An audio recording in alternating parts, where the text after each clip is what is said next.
Assalamualaikum warahmatullahi wabarakatuh. Bismillah, alhamdulillah, wassalatu wassalamu ala rasulillah wa ala alihi wa sahbihi wa mawalah, amma ba'du. Selamat pagi, apa kabar pemirsa Studio Insan dimanapun Anda berada. Semoga selalu dalam keadaan sehat walafiat dan senantiasa berada dalam lindungan Allah Subhanahu wa ta'ala. Alhamdulillah, senang sekali saya Anif Rahmawati dapat menjumpai Anda dalam acara ngaji bareng SD Hadijah Wonorejo Kitab Riyadhus Shalihin. Baik pemirsa Studio Insan, di samping saya telah hadir pemateri kita Bapak Muhammad Iqbal SAG MSI. Assalamualaikum Pak Iqbal. Salam, Bu Anif. Bagaimana kabarnya Pak Iqbal? Alhamdulillah sehat. Mudah-mudahan kita sehat semua. Bapak Ibu guru yang hadir di sini juga sehat semua. Alhamdulillah. Seperti yang dikatakan Pak Iqbal tadi, hari ini kita juga kedatangan ibu-ibu guru luar biasa nggih Pak Iqbal nggih, dari SD Hadijah Wonorejo. Assalamualaikum Bapak Ibu. Waalaikumsalam. Alhamdulillah. Bagaimana kabarnya ibu-ibu? Alhamdulillah, mudah-mudahan kita semua selalu dalam lindungan Allah Subhanahu wa taala. Pemirsa, kita masih dalam pembahasan bab tentang sabar Pak Iqbal nggih. Seperti yang telah kita ketahui bersama, sebagai seorang muslim kita itu harus memiliki sifat sabar. Karena kesabaran juga menunjukkan kualitas keimanan dari seseorang. Namun kita itu hanya sekedar mengetahui bahwa kita itu diperintahkan untuk sabar. Sabar dalam menghadapi cobaan, sabar dalam menghadapi ujian. Nah, dan kita juga hanya mengetahui bahwa kita itu harus bersyukur ketika mendapatkan nikmat. Padahal di balik itu semua Allah itu telah menyiapkan balasan atas kesabaran kita. Betul seperti itu nggih Pak Iqbal? Nah, pemirsa, untuk lebih jelasnya lagi kita pelajari bersama-sama bersama Pak Iqbal. Monggo Pak Iqbal. Monggo kita sama-sama mau suratul Fatihah, mohon kepada Allah agar apa yang kita pelajari pagi ini menjadi ilmu yang manfaat khususnya bagi kita semua, untuk anak-anak kita, untuk murid-murid kita, untuk keluarga kita, dan untuk seluruh pemirsa yang menyaksikan dan menyimak kegiatan kita pada pagi hari ini. Ila hadratin Nabiul Mustafa Rasulullah sallallahu alaihi wasallam. Syai'ulillahi lahumul Fatihah.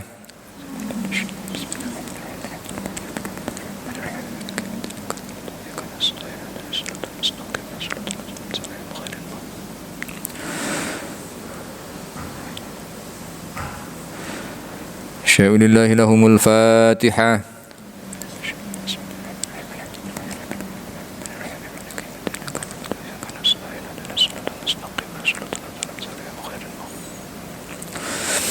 Baik, kita pagi ini akan menelaah satu hadis tentang sabar.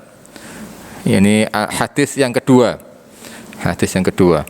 Wa an Abi Sa'id Sa'd bin Malik ibn Sinan al-Khudri radhiyallahu anhuma anna nasan minal ansari sa'alu Rasulullah sallallahu alaihi wasallam fa'atahum thumma sa'aluhu fa'atahum hatta nafida ma indahu faqala lahum hina anfaqa kulla shay'in biyadihi ma yakun indi min khairin falan addakhirahu ankum wa may yasta'fif yu'iffahu Allah wa may yastaghni yughnihillah wa may yatasabbar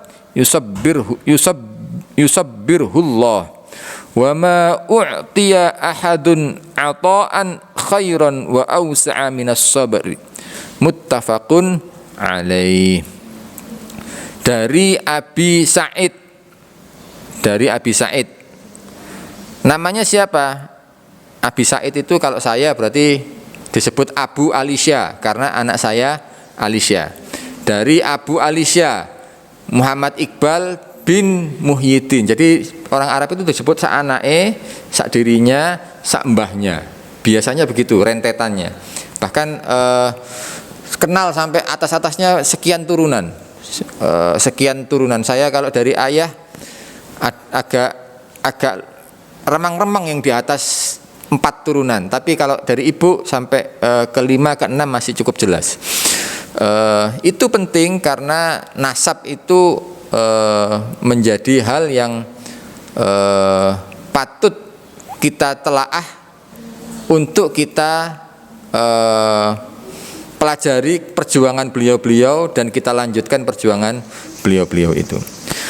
Wa an Abi Sa'id Sa'd bin Malik, namanya Sa'ad.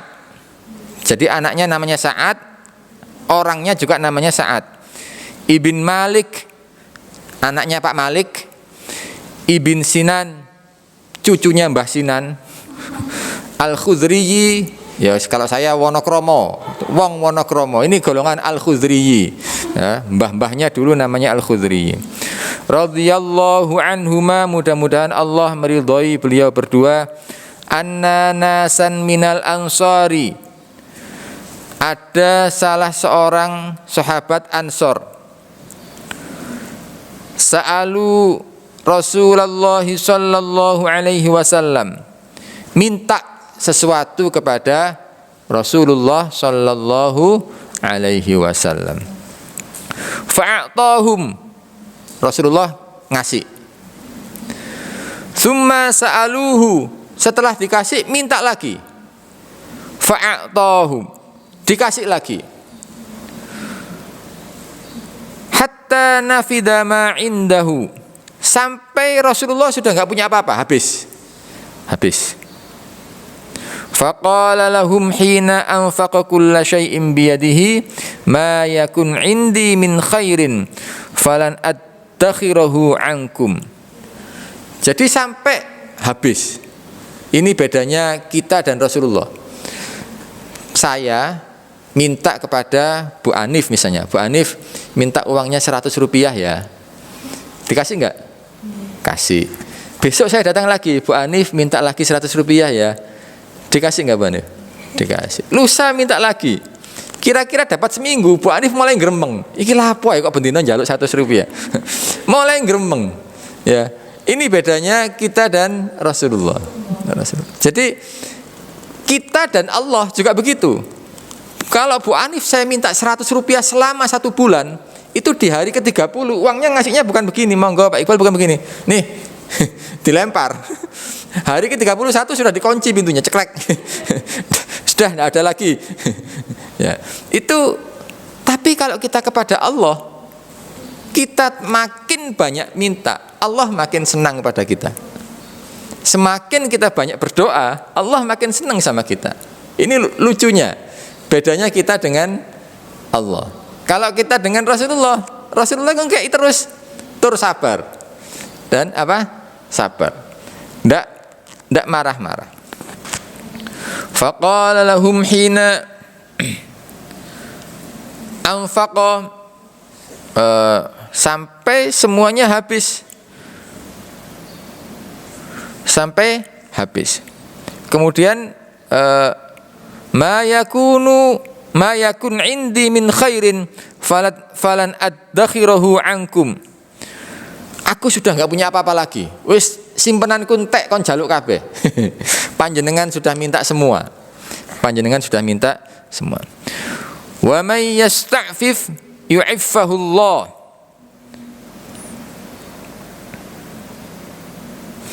Maka barang siapa menjaga diri dari orang yang minta, dari meminta-minta, ini bedanya. Kita itu minta itu boleh napa mboten? Boleh enggak? Kita butuh sesuatu kemudian kita minta. Misalnya saya ke Bu Alfi, saya minta makanannya ya. Boleh enggak? Boleh. Misalnya ke Bu Aza, aku njaluk pulpene ya. Boleh. Boleh ya. Bu Anif saya minta minumannya ya. Boleh. Tapi kalau kita masih mampu berusaha, wa may yasta'fif, kita gak minta-minta, maka yu'iffahullah, maka Allah akan memberikan rizki yang cukup. Kita tidak merasa kekurangan. Wa may yastaghni yughnihillah. Barang siapa yang sudah merasa cukup, maka Allah akan memberikan rasa cukup itu. Artinya begini, sudah tidak minta-minta lagi. Contoh, saya misalnya ini penghasilannya satu hari sekali makan 10.000 misalnya. Ada nggak orang yang sekali makan lebih dari 50.000? Ada. Gaya hidup itu yang membedakan. Saya 10.000 cukup, tapi ada yang setiap hari makannya 50.000 sehingga sehari berapa? 150.000. Gajinya tidak nututi. Oleh setengah ulan dia minta ke temannya, dia minta ke kakaknya untuk mencukupi dirinya. Nah, sementara yang 10.000 tadi sudah, ketika kita merasa cukup, maka yughnihillah, Allah akan memberikan rasa cukup itu. Ini yang berkali-kali kita bahas bersama-sama. Gaji banyak bisa tidak cukup, gaji sedikit bisa berlebih rasanya. Itu yang disebut diantaranya adalah barokah. Walaupun kita sedikit, kita masih bisa memberi kepada orang lain, tidak meminta. Ini bedanya. Wa may yatasabbar yusabbirhullah. Barang siapa yang berusaha untuk sabar, maka Allah akan memberikan rasa sabar itu. Wa may yatasabbar. Jadi sabar itu sebenarnya perilaku. Sabar itu perilaku, dilakukan. Maka kita butuh latihan. Namanya ini ngomongnya enak, ngomongnya gampang. Tapi melaksanakannya, masya Allah, sulit itu, sulit. Termasuk yang ngomong ini, saya ini ya belum sabar juga. Maka teladan dari guru-guru kita untuk melatih kesabaran beliau-beliau itu, kita lihat beliau-beliau. Kita baca biografinya beliau-beliau. Pendiri yayasan kita, Ustadz Abdul Wahab Turham, Kiai Haji Abdul Wahab Turham. Dulu nggak ada dipanggil Kiai, dulu dipanggil Ustadz Wahab gitu aja. Itu untuk melatih rendah hati dan sabarnya. Kalau ke ruang guru, ada minuman guru yang di gelas belum habis, ditinggal pulang, maka sama Ustadz Wahab itu yang diminum. Padahal beliau kiai kaliber nasional, ketua yayasan, kiainya semuanya minum sisa minumannya guru. Bisa kita bayangkan. Kapan hari alhamdulillah kita sempat ziarah ke makamnya beliau. Masih banyak saksi hidupnya. Kalau ke kantin, di sekolah kan ada kantin nggih. Itu beliau beli. Padahal kalau beliau minta itu pasti diberi. Jangankan minta, lewat aja ditawari. Tapi beliau tidak. Beliau keluarkan uang untuk membeli jajan di kantin. Bu Anif, kalau Bu Anif beli keripik misalnya, bungkusnya transparan, bukan tertutup ya. Bu Anin milih yang ukurannya keripiknya besar-besar atau yang sudah remuk? Yang besar-besar. Kalau Ustadz Wahab itu ke kantin beli makanan yang rusak, yang remuk itu yang dibeli. Zaman dulu kan gedang goreng ya, gedang goreng sing bagian bawah itu kan gak kebuka, melencet tulisan. Itu yang dibeli Ustadz Wahab. Yang jual namanya Mbah Hajar itu sekarang masih ada. Ustadz, jangan ambil yang ini saja yang bagus. Yang bagus yang dibeli tetap boleh beli, tapi dikasih yang terbagus. Maka jawabannya apa beliau? Kalau ini yang dikasihkan ke saya, nanti yang makan protolan-protolan ini siapa? Kamu nanti lah rugi. Bisa dibayangkan, merasa cukupnya beliau, tidak ingin dihormati. Padahal beliau ketua yayasan. Kalau kita main ke kantor NU, perpustakaan NU Surabaya itu 90% bukunya kitabnya Ustadz Wahab. 90%. Masih ada tulisannya, labelnya masing-masing. Jadi itu wa may yatasabbar yusabbirhullah. Apakah itu tiba-tiba? Ya enggak, saya yakin beliau juga dulunya sama kayak kita. Tapi berproses lama-lama bisa sehebat itu dan sesabar itu. Wa ma u'tiya ahadun ata'an khairan wa awsa'a minas sabri. Pemberian, kalau kita mau memberikan yang terbaik, itu adalah sehebat apapun pemberian itu akan lebih baik kalau disertai hati yang sabar. Jadi muttafaqun alaih. Ini hadis ini menceritakan bahwa orang-orang yang sabar itu latihannya butuh berat, butuh banyak, butuh lama, dan pengorbanannya juga. Memberi itu kan pengorbanan, ya, pengorbanan. Jadi saya mau contohkan satu lagi. Bukan karena apa-apa, supaya kita sama-sama bisa tiru ya barangkali ya. Saya belum bisa niru. Rumah saya di Wonokromo itu pinggir jalan. Beberapa dari ibu-ibu ini sudah sempat mampir ke rumah saya.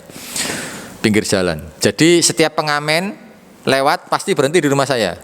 Setiap peminta-minta lewat pasti, itu pagar cuma dikunci saja, tapi transparan, kelihatan lah ada orangnya itu kelihatan. Gak ditutup fiber yang tertutup, gak bisa dilihat dari luar itu enggak, tapi kelihatan.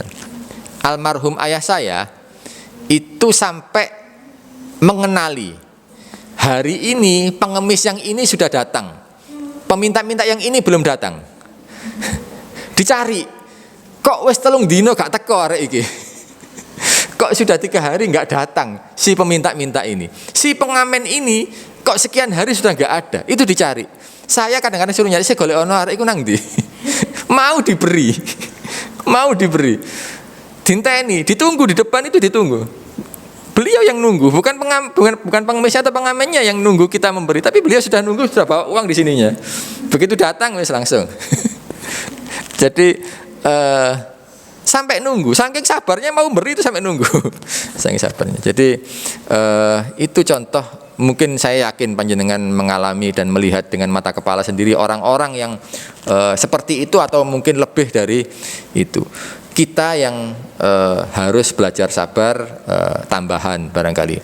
Wabil khusus karena panjenengan semua adalah guru, maka keikhlasan dan kesabaran panjenengan ini yang dilatih. Saya rasa itu untuk materinya, barangkali nanti ada pertanyaan dipersilahkan. Terima kasih Pak Iqbal atas materi yang telah disampaikan. Tadi juga sempat disampaikan sama Pak Iqbal bahwa sabar itu perilaku yang harus dilatih, Pak Iqbal. Nah, bagaimana Pak Iqbal jika ada seseorang itu sudah mengerti bahwa kita itu harus sabar, kemudian ketika ditimpa musibah, mendapat ujian dari Allah, itu merasa sudah tidak mampu, jenuh gitu Pak Iqbal. Jadi timbul pikiran bahwa kesabaran saya sudah habis gitu Pak Iqbal. Kadang orang-orang juga banyak yang berpikir bahwa sabar itu ada batasnya, ngoten Pak Iqbal. Nah, apakah betul seperti itu? Apakah benar sabar itu ada batasnya Pak Iqbal? Ngoten. Pertanyaannya angel nih. Pertanyaannya gampang tapi jawabnya angel. Soalnya sing jawab ya gurung mesti iso nglakoni. Tapi saya upayakan untuk menyampaikan pandangan saya. Jadi gini, sabar itu ada batasnya. Pertanyaannya, batasnya itu di mana? Batasnya itu di mana? Karena kalau ini dari kacamata ilmu. Dari kacamata ilmu itu Allah tidak akan memberikan yang di luar batasnya. La yukallifullahu nafsan illa wus'aha. Jadi nggak mungkin, nggak bisa. Dari kacamata ilmu. Maka tinggal dari kacamata habit yang kita belum terbiasa untuk melakukan itu. Jadi kita belum terbiasa memiliki kesabaran itu. Mungkin latihannya yang kurang panjang. Kita bersyukur. Ini bulan apa ini? Maret ya, sudah Maret ini ya. Ini Maret. Tayangnya kan Maret ini ya. Setahun yang lalu kita libur sekolah. Sudah deg-degan aja kita ini. Sudah deg-degan. Kapan masuknya? Tapi Allah melatih kesabaran kita untuk masih bertahan dalam kondisi semacam ini. Nyatanya setahun kita bisa. Nyatanya bisa. Ya walaupun kadang-kadang kudu nyopot masker ya. Kudu dolen ya. Kudu kumpul-kumpul ya. Tapi nyatanya sekarang kita bisa. Nyatanya kita sekarang bisa. Jadi secara teoritis tidak ada batas kesabaran. Secara teoritis. Tinggal mungkin latihannya orang-orang masing-masing kita beda-beda. Mungkin contoh yang kita lihat beda-beda. Yang tidak terbiasa sabar itu mungkin di sekitarnya, orang-orang yang di sekitarnya juga tidak terbiasa sabar, sehingga tidak tahu contoh orang sabar itu seperti apa. Nah kalau guru-guru di sini kan sudah lihat Kiai Ustadz Wahab, sudah lihat guru-guru yang lain, sudah lihat kiai-kiai yang lain, bagaimana beliau itu sabar. Jadi sudah tahu patokannya sudah tahu. Nanti sebagai orang tua, ngapunten, kita ini kadang-kadang ya panik, misalnya anaknya jatuh, kemudian us kudu nyeneni ya, gak lihat kamu ya. Nah itu butuh latihan juga. Jadi memang bukan ada batasnya kesabaran itu, tapi latihannya saja yang mungkin perlu agak lama, dan mungkin ada figur contoh yang bisa ditiru level kesabarannya. Ngoten barangkali. Ya, terima kasih Pak Iqbal atas jawabannya. Saya memberikan kesempatan kepada ibu-ibu, mungkin ada yang ingin ditanyakan terkait tentang materi kita yang sangat menarik nggih, tentang sabar. Monggo ibu-ibu, barangkali ada yang ingin ditanyakan. Assalamualaikum warahmatullahi wabarakatuh. Waalaikumsalam warahmatullahi wabarakatuh.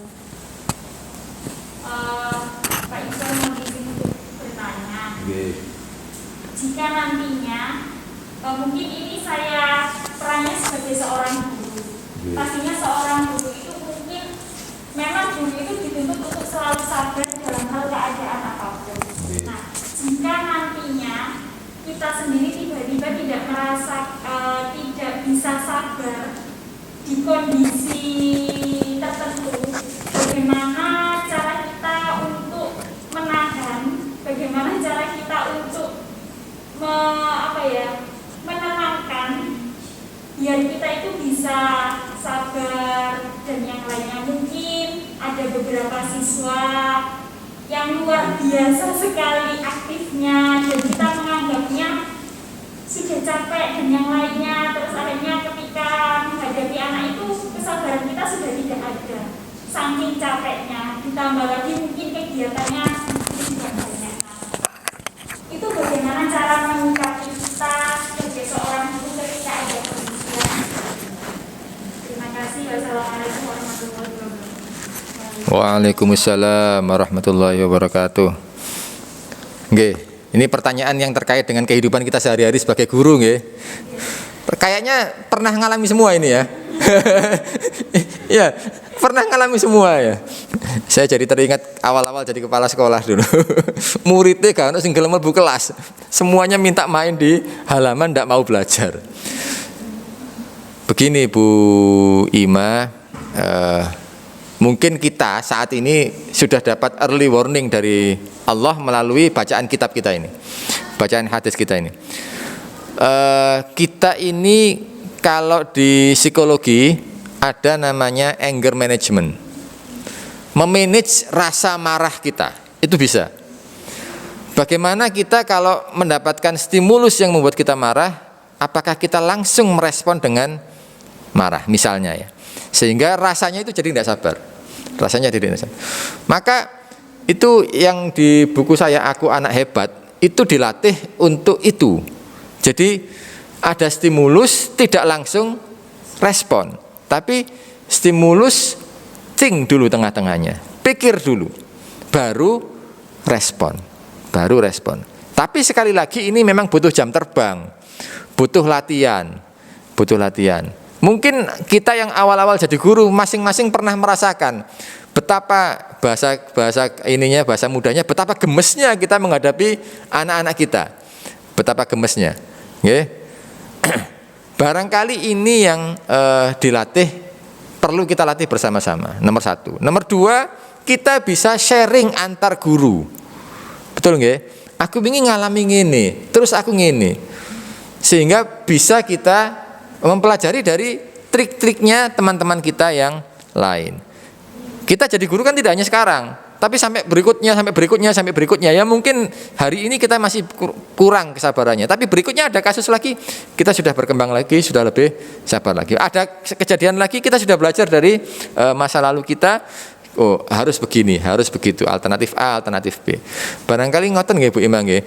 Yang dibutuhkan sebenarnya adalah kita latihan bersama-sama. Saling sharing termasuk pertemuan-pertemuan semacam ini kita bisa sharing. Saya rasa ngoten, terima kasih. Oke, terima kasih Pak Iqbal dan Bu Ima atas pertanyaannya. Dari ibu-ibu, apakah ada yang masih ingin ditanyakan? Nggih pun kalau begitu bisa kita simpulkan nggih, dari sabar itu perilaku untuk mendapatkan kesabaran yang luar biasa itu harus kita latih nggih Pak Iqbal nggih. Kita juga bisa meniru dari figur sebuah tokoh ulama, bisa kita tiru dan bisa kita mungkin bisa sharing seperti yang dikatakan Pak Iqbal tadi, kita belajar dari pengalaman.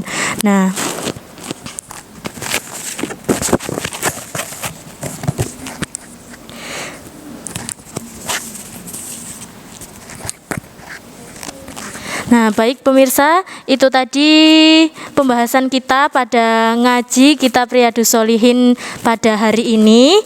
Mudah-mudahan ilmu yang kita pelajari bisa bermanfaat bagi kita semua.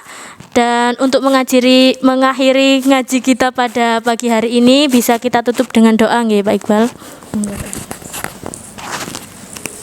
Monggo kita berdoa memohon kepada Allah bersama-sama. Bismillahirrahmanirrahim. Alhamdulillahirabbil alamin. Allahumma shalli ala sayyidina Muhammadin sayyidil awwalin wal akhirin wa sallim wa radhiyallahu ta'ala an sadatina ashabi Rasulillah sallallahu alaihi wasallam ajma'in. Allahumma ya Allah, pagi ini kami membaca hadis dari Rasulmu tentang bagaimana kami harus belajar sabar. Mudah-mudahan Engkau mudahkan kami menjadi guru-guru yang sabar ya Allah. Mudah-mudahan ilmu kami Engkau jadikan ilmu yang manfaat ya Allah. Mudah-mudahan guru-guru SD Khadijah Wonorejo menjadi guru-guru yang ilmu manfaat, rizki barokah, umur barokah, keluarga barokah, kesehatan barokah, li'i'la'i kalimatika ya zal jalali wal ikram. Rabbana atina fid dunya hasanah wa fil akhirati hasanah wa qina azaban nar wa adkhilnal jannata ma'al abrar ya aziz ya ghaffar ya rabbal alamin. Wa sallallahu ala sayyidina Muhammadin nabiyil ummi wa ala alihi wa sahbihi wa barak wa sallam. Walhamdulillahi rabbil alamin. Al-Fatihah.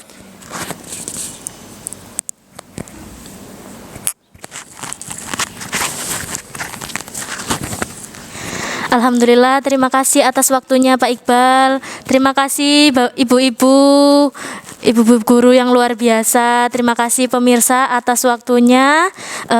Saya selaku host pada hari ini, mohon maaf apabila ada salah-salah kata. Saya akhiri, wabillahi taufiq wal hidayah wa ridho wal inayah. Wassalamualaikum warahmatullahi wabarakatuh. Waalaikumsalam warahmatullahi wabarakatuh.